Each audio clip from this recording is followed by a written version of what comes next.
Hi friends, ನಿಮ್ಮೆಲ್ಲರಿಗೂ ಕೂಡ ನಿಮ್ಮದೇ ಆಗಿರ್ತಕ್ಕಂಥ ಯೂಟ್ಯೂಬ್ ಚಾನಲ್ ಸ್ಟಡಿ ವಿತ್ ಪರಶುರಾಮ್ಗೆ ಸ್ವಾಗತ ಅಂತ ಹೇಳ್ತಾ ಇಂದಿನ ವಿಡಿಯೋದಲ್ಲಿ ನಾನು ಪ್ರಥಮ PUC ಇತಿಹಾಸಕ್ಕೆ ಸಂಬಂಧಪಟ್ಟಂತೆ ಮೊದಲ ಪಾಠ ಇತ್ತು PTK. ಸೊ ಈ ಪಾಠದ ನೋಟ್ಸ್ ಆಗಿರ್ಬೋದು ಅಥವಾ ಅಭ್ಯಾಸ ಪ್ರಶ್ನೋತ್ತರಗಳು ಮೇನ್ ಇಂಪಾರ್ಟೆಂಟ್ ಕ್ವಶನ್ಸನ್ನು ಕವರ್ ಮಾಡಿದ್ದೀನಿ.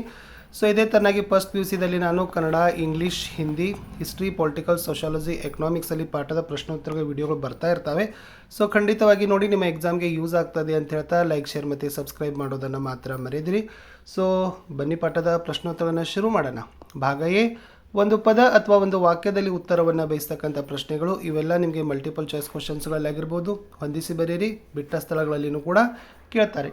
ಹಿಸ್ಟರಿ ಪದದ ಅರ್ಥವೇನು ಅಂತ ಕೇಳಿದ್ದಾರೆ. So the right answer is history ಪದದ ಅರ್ಥ ವಿಚಾರಣೆ ಅಥವಾ ತನಿಖೆ ಎಂದು ಅರ್ಥ. ಪ್ರಶ್ನೆ 2, ಹಿಸ್ಟರಿ ಪದವು ಯಾವ ಭಾಷೆಯಿಂದ ಬಂದಿದೆ ಅಂತ ಕೇಳಿದ್ದಾರೆ. So the right answer is history ಅಂತಕ್ಕಂಥ ಪದ ಅದು ಗ್ರೀಕ್ ಭಾಷೆಯಿಂದ ಬಂದಿದೆ. ಪ್ರಶ್ನೆ 3, ಇತಿಹಾಸದ ಪಿತಾಮಹ ಎಂದು ಯಾರನ್ನು ಕರೆಯುತ್ತಾರೆ ಅಂತ ಕೇಳಿದ್ದಾರೆ. So Herodotus is the right answer.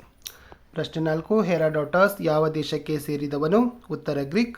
ಪ್ರಶ್ನೆ 5, ಹೆರೋಡೋಟಸ್ನ ಕೃತಿಯನ್ನು ಹೆಸರಿಸ್ರಿ ಅಂತ ಕೇಳಿದ್ದಾರೆ. ಸೊ ಆತ ಬರೆದಿರ್ತಕ್ಕಂಥ ಕೃತಿ the history of Persian war, ಅಂದರೆ ಕದನಗಳ ಇತಿಹಾಸ ಪ್ರಮುಖ ಕೃತಿ ಅನ್ನೋದನ್ನು ಪರ್ಷಿಯನ್ ಕದನಗಳ ಇತಿಹಾಸ, the history of Persian war. ಇನ್ನು ದ ಸಿಟಿ ಆಫ್ ಗಾಡ್ ಕೃತಿಯನ್ನು ಬರೆದವರು ಯಾರು ಅಂತ ಕೇಳಿದ್ದಾರೆ. ಸಂತ Augustine is the right answer. ಇತಿಹಾಸದ ಆರ್ಥಿಕ ವಿವರಣೆ ನೀಡಿದವರು ಯಾರು ಅಂತಕ್ಕಂಥ ಪ್ರಶ್ನೆ ಇತ್ತು.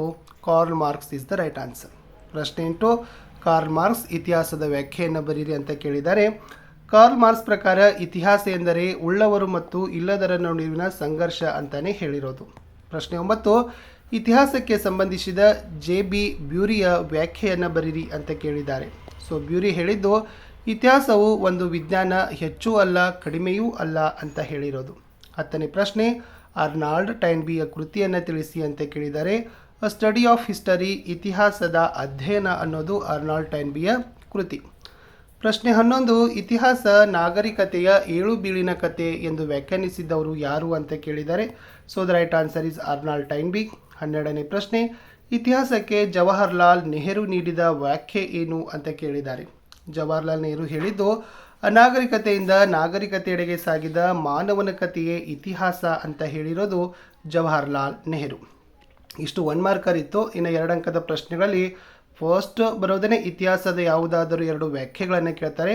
ಸೊ ಹೆರೋಡೋಟಸ್ ಹೇಳಿದ್ದು ಮುಂದಿನ ಪೀಳಿಗೆಯು ನೆನಪಿಡಬೇಕಾದ ಮಹಾನ್ ವೀರರ ಅಥವಾ ಮಹತ್ವಪೂರ್ಣವಾದ ಘಟನೆಗಳ ದಾಖಲೆಯೇ ಇತಿಹಾಸ.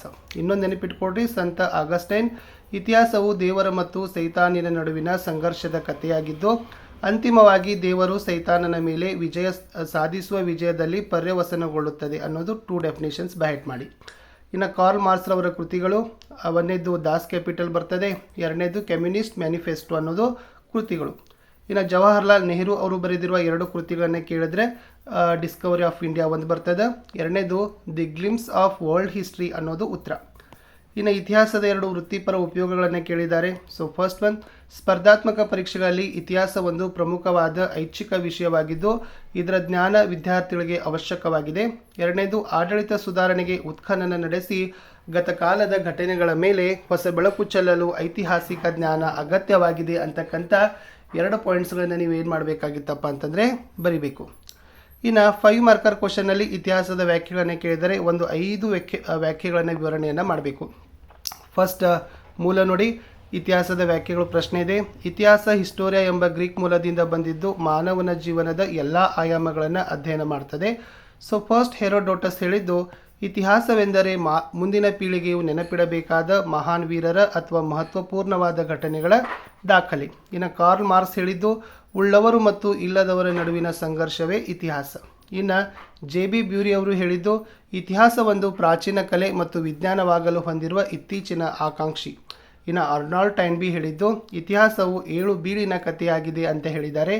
ನೆಹರು ಹೇಳಿದ್ದು ಅನಾಗರಿಕತೆಯಿಂದ ನಾಗರಿಕತೆಯೆಡೆಗೆ ಮಾನವನ ಕಥೆಯೇ ಇತಿಹಾಸ ಅಂತ ಹೇಳಿದ್ದಾರೆ. 5 ಡೆಫಿನೇಷನ್ಸ್ಗಳನ್ನು ಬೈಪಟ್ ಮಾಡಿ. ಇನ್ನು second question, very most important, ಇತಿಹಾಸ ಅಧ್ಯಯನದ ಪ್ರಾಮುಖ್ಯತೆಯನ್ನು ವಿವರಿಸಿರಿ ಅಂತ ಕೇಳ್ತಾರೆ. ಫಸ್ಟ್ PTK ಅಂತ 3 ಸಾಲು ಬರೀರಿ. ಏನು, ಇತಿಹಾಸ ಅಧ್ಯಯನ ಆಧುನಿಕ ಯುಗದಲ್ಲಿ ಅತ್ಯವಶ್ಯಕವಾಗಿದೆ. ಇತಿಹಾಸ ನಮಗೆ ಮಾನಸಿಕ ಶಿಸ್ತನ್ನು ನೀಡುತ್ತದೆ, ನಮ್ಮ ಜೀವನಕ್ಕೆ ಮಾರ್ಗದರ್ಶಿಯಾಗಿದೆ. ಇತಿಹಾಸ ಮಾನವನ ಜೀವನವನ್ನು ರೂಪಿಸುವಲ್ಲಿ ಬಹುಮುಖ್ಯ ಪಾತ್ರ ಅನ್ನಿಸ್ತದೆ. ಫಸ್ಟ್ ಪಾಯಿಂಟ್ ಬರೀರಿ, ಗತಕಾಲದ ಘಟನೆಗಳ ಸ್ಮರಣೆಯಾಗಿದೆ. ಏನು ಎಕ್ಸ್ಪ್ಲನೇಷನ್ ಬರಿಬೋದು ಇದ್ರದ್ದು? ಎಸ್, ತೀರಾ ಕಾಡು ಸ್ಥಿತಿಯಿಂದ ಇಂದಿನವರೆಗೆ ಮಾನವನು ವಿವಿಧ ಕ್ಷೇತ್ರಗಳಲ್ಲಿ ಪಡೆದಿರುವ ಅಸಂಖ್ಯ ಅನುಭವಗಳ ಕಥನವೇ ಇತಿಹಾಸವಾಗಿದೆ. ಹಿಂದಿನ ಅನುಭವಗಳಿಂದ ನಾವು ಜ್ಞಾನವನ್ನು ಪಡೆಯುವುದಲ್ಲದೆ ಆತ್ಮವಿಶ್ವಾಸದಿಂದ ಪ್ರಗತಿಯನ್ನು ಹೊಂದಬಹುದಾಗಿದೆ. ಪರಿಹಾರ ಹಾಗೂ ಪ್ರಪಂಚ ಅರ್ಥ ಮಾಡಿಕೊಳ್ಳಲು ಇತಿಹಾಸ ಅವಶ್ಯಕ. ವ್ಯಕ್ತಿಗೆ ನೆನಪು ಇದ್ದಂತೆ ಮನುಕುಲಕ್ಕೆ ಇತಿಹಾಸವೆಂದು ಹೇಸ್ ಮತ್ತು ಮೂನ್ ಹೇಳಿರುವುದು ಅರ್ಥಪೂರ್ಣವಾಗಿದೆ. ಸೆಕೆಂಡ್ ಪಾಯಿಂಟ್ ಬರೀರಿ, ಇತಿಹಾಸವು ವರ್ತಮಾನದ ಸ್ಥಿತಿಗತಿಯ ತಿಳುವಳಿಕೆಗೆ ಸಹಕಾರಿಯಾಗಿದೆ. ಏನು ಎಕ್ಸ್ಪ್ಲನೇಷನ್ ಬರಬೇಕಂದ್ರೆ, ಇತಿಹಾಸದ ಅಧ್ಯಯನವಿಲ್ಲದೆ ಇಂದಿನ ಹಾಗೂ ಮುಂದಿನ ಅಭಿವೃದ್ಧಿಯನ್ನು ತಿಳಿಯಲು ಸಾಧ್ಯವಿಲ್ಲ. ಮನುಷ್ಯನು ಇಂದು ನಾಳೆಗಳ ಸಂಗಮವಾಗಿದ್ದಾನೆ. ನಾಳೆ ಇಲ್ಲದವನು ಇಲ್ಲದಿರಬಹುದು, ಆದರೆ ನಿನ್ನೆ ಇಲ್ಲದವನು ಯಾವೊಬ್ಬನೂ ಇಲ್ಲ. ವರ್ತಮಾನವು ಭೂತಕಾಲದ ಫಲ ಮತ್ತು ಭವಿಷ್ಯತ್ ಕಾಲದ ಬೀಜ. ಯಾವುದೇ ಸಮಸ್ಯೆಯನ್ನು ಬಿಡಿಸಲು ಅದರ ಹಿಂದಿನ ಆಳವಾದ ವಿಶ್ಲೇಷಣೆ ಅಗತ್ಯವಾಗಿರುತ್ತದೆ. ಇಂದಿನ ಸಮಸ್ಯೆಗಳನ್ನು ತಿಳಿಯಲು ಬಗೆಹರಿಸಲು ಇತಿಹಾಸ ಅಭ್ಯಸಿಸಬೇಕಾಗ್ತದೆ. ಥರ್ಡ್ ಪಾಯಿಂಟ್, ಇತಿಹಾಸ ಜನರನ್ನು ಜಾಣರನ್ನಾಗಿಸ್ತದೆ ಅಂತ ಇದೆ. ಎಸ್, ಇತಿಹಾಸದ ಅಧ್ಯಯನದಿಂದ ವಿಶ್ವದ ರಾಜಕೀಯ, ಸಾಮಾಜಿಕ, ಆರ್ಥಿಕ, ಸಾಂಸ್ಕೃತಿಕ ವಿಷಯಗಳ ಪರಿಜ್ಞಾನ ಉಂಟಾಗ್ತದೆ. ಇತಿಹಾಸವು ಘಟನೆಗಳನ್ನು ಕಾರಣ ಮತ್ತು ಪರಿಣಾಮಗಳ ಹಿನ್ನೆಲೆಯಲ್ಲಿ ಅಭ್ಯಸಿಸೋದ್ರಿಂದ ಮನುಷ್ಯನ ವಿಶ್ಲೇಷಣಾತ್ಮಕ ಜ್ಞಾನ ಹೆಚ್ಚಾಗ್ತದೆ. ಹೀಗೆ ಇತಿಹಾಸ ಜನರನ್ನು ಜಾಣರನ್ನಾಗಿ ಮಾಡ್ತದೆ. ಫೋರ್ತ್ ಒನ್, ಇತಿಹಾಸ ಸ್ಫೂರ್ತಿಯ ಸೆಲೆಯಾಗಿದೆ. ಎಸ್, ಇತಿಹಾಸದಲ್ಲಿ ನಿರೂಪಿತವಾಗಿರುವ ಮಾನವ ವ್ಯಕ್ತಿಗಳು ಮತ್ತು ಅವರ ಸಾಧನೆಗಳು ಓದುಗರಿಗೆ ಸ್ಫೂರ್ತಿದಾಯಕವಾಗಿದೆ. ಮಹಾತ್ಮ ಗಾಂಧಿ, ಭಗತ್ ಸಿಂಗ್, ತಿಲಕ, ಬುದ್ಧ, ಬಸವಣ್ಣ, ಅಂಬೇಡ್ಕರ್ ಮುಂತಾದವರ ತ್ಯಾಗ, ಬಲಿದಾನ, ಸಾಧನೆ ನಮ್ಮ ಜೀವನದಲ್ಲಿ ನಮಗೆ ಹಲವಾರು ಸಾಧನೆಗಳಿಗೆ ಸ್ಫೂರ್ತಿಯನ್ನು ಉಂಟು ಮಾಡ್ತದೆ. ಫಿಫ್ತ್ ಪಾಯಿಂಟ್, ವಿಶ್ವ ಶಾಂತಿಗೆ ಪ್ರೇರಕವಾಗಿದೆ. ಎಸ್, ಇತಿಹಾಸ ಅಧ್ಯಯನವು ಜನರಲ್ಲಿ ಶಾಂತಿಯ ಭಾವನೆಯನ್ನು ಮೂಡಿಸುತ್ತದೆ. ಯುದ್ಧಗಳು ಮತ್ತು ಅವುಗಳ ಭೀಕರ ಪರಿಣಾಮಗಳನ್ನು ಅಧ್ಯಯನ ಮಾಡಿದಾಗ ಮನುಷ್ಯನಿಗೆ ಕ್ರೂರತೆಯ ಅರಿವು ಉಂಟಾಗುತ್ತದೆ. ಜಗತ್ತಿನ ಇತಿಹಾಸ ಅಧ್ಯಯನವು ನಮಗೆ ಇನ್ನೊಂದು ದೇಶದ ಇತಿಹಾಸ ಮತ್ತು ಸಂಸ್ಕೃತಿಯನ್ನು ತಿಳಿಯಲು ಸಹಕಾರಿ ಮಾಡುತ್ತದೆ. ಮಾನವರೆಲ್ಲರೂ ಒಂದೇ ಎಂಬ ಭಾವನೆಯನ್ನು ಮೂಡಿಸಿ ವಿವಿಧ ದೇಶದ ಜನರಲ್ಲಿರುವ ದ್ವೇಷ, ಅಸೂಯೆ ಭಾವನೆಗಳನ್ನು ಹೋಗಲಾಡಿಸಿ ಜನರಲ್ಲಿ ಶಾಂತಿಯ ಭಾವನೆಯನ್ನು ಮೂಡಿಸ್ತದೆ. ಸಿಕ್ಸ್ ಪಾಯಿಂಟ್, ಇತಿಹಾಸ ದೇಶಾಭಿಮಾನ ಮೂಡಿಸುತ್ತದೆ. ಹೌದು, ರಾಷ್ಟ್ರದ ಸಂಸ್ಕೃತಿ, ಪರಂಪರೆ, ರಾಷ್ಟ್ರೀಯ ನಾಯಕರ ಜೀವನ, ಸಾಧನೆ ರಾಷ್ಟ್ರಾಭಿಮಾನವನ್ನು ಮೂಡಿಸ್ತದೆ. ಸೆವೆಂತ್ ಒನ್, ಇತಿಹಾಸ ಉದಾತ್ತ ಧ್ಯೇಯಗಳನ್ನು ಬೆಳೆಸ್ತದೆ. ಸನ್ಮಾರ್ಗ ತೋರುವ ದಾರಿದೀಪವಾಗಿದೆ. ಉತ್ತಮ ಪ್ರಜೆಗಳಾಗಲು ಬೋಧಿಸ್ತದೆ. ಏಟ್ ಪಾಯಿಂಟ್ ಇತ್ತು, ಇತಿಹಾಸ ಸಮಾಜ ವಿಜ್ಞಾನಗಳ ಪ್ರಯೋಗಶಾಲೆಯಾಗಿದೆ. ಸಮಾಜ ವಿಜ್ಞಾನಗಳಿಗೆ ಬೇಕಾದ ಐತಿಹಾಸಿಕ ಮಾಹಿತಿಯನ್ನು ಒದಗಿಸ್ತದೆ. ಇದು ಸಮಾಜ ವಿಜ್ಞಾನಗಳ ಬೇರಾಗಿದೆ. ಉಪಸಂಹಾರ, ಇತಿಹಾಸವನ್ನು ಮರೆತವರು ಇತಿಹಾಸವನ್ನು ಸೃಷ್ಟಿಸಲಾರರು ಎಂಬುದು ಅಂಬೇಡ್ಕರ್ ಅವರ ವ್ಯಾಖ್ಯಾನ ಇದರ ಮಹತ್ವವನ್ನು ಸಾದರಪಡಿಸ್ತದೆ ಅಂತ ಬರೀಬೇಕು. ಇಷ್ಟು ಫಸ್ಟ್ PUC ಹಿಸ್ಟ್ರಿಯ ಪೀಠಿಕೆಯಲ್ಲಿರ್ತಕ್ಕಂಥ ಅಭ್ಯಾಸ ಪ್ರಶ್ನೋತ್ತರಗಳನ್ನು ಕೊಟ್ಟಿದ್ದೀನಿ.